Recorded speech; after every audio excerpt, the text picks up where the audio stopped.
Le ministre de la décentralisation et de la gouvernance locale, Raphaël Akothéan, a échangé avec les acteurs au niveau local et des services déconcentrés à l'orée du troisième trimestre.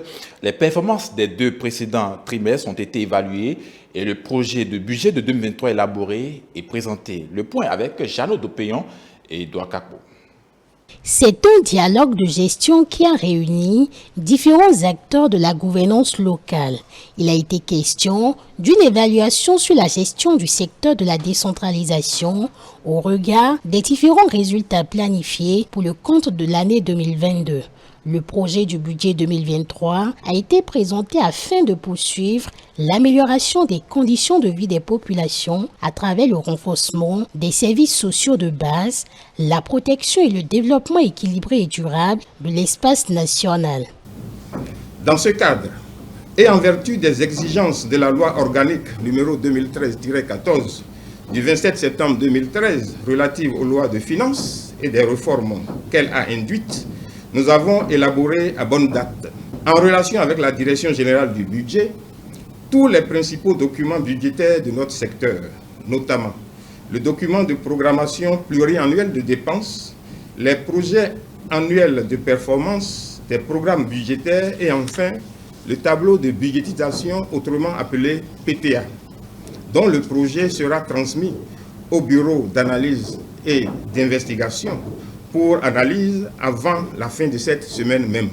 En collaboration avec les acteurs au niveau local et déconcentré, les ministères sectoriels, les organisations de la société civile, les partenaires techniques et financiers, plusieurs travaux ont été exécutés au cours de cette assise. Le ministre fait le bilan du plan de travail exécuté par les différentes structures du ministère dont il a la charge.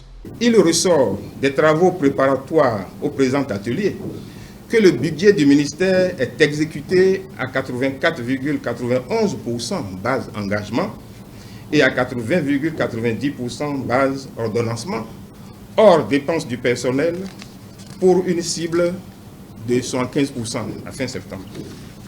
En ce qui concerne le taux d'exécution physique, il est estimé à 54,17% sur la base des pondérations des activités au PTA.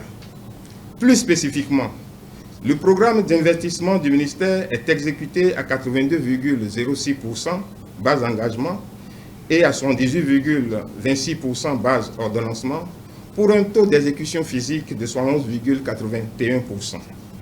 À ce jour, les FADEC fonctionnement et investissement pour ce qui est des ressources intérieures sont engagés et ordonnancés à 100%. Ces performances, toutes au vert, confirment à suffisance la volonté du gouvernement d'impulser le développement de notre pays en partant de celui de nos communes. L'accompagnement du gouvernement dans la mise en œuvre de la réforme structurelle du secteur de la décentralisation s'illustre une fois encore à travers un taux d'accroissement budgétaire de 30,24% entre 2022 et 2023.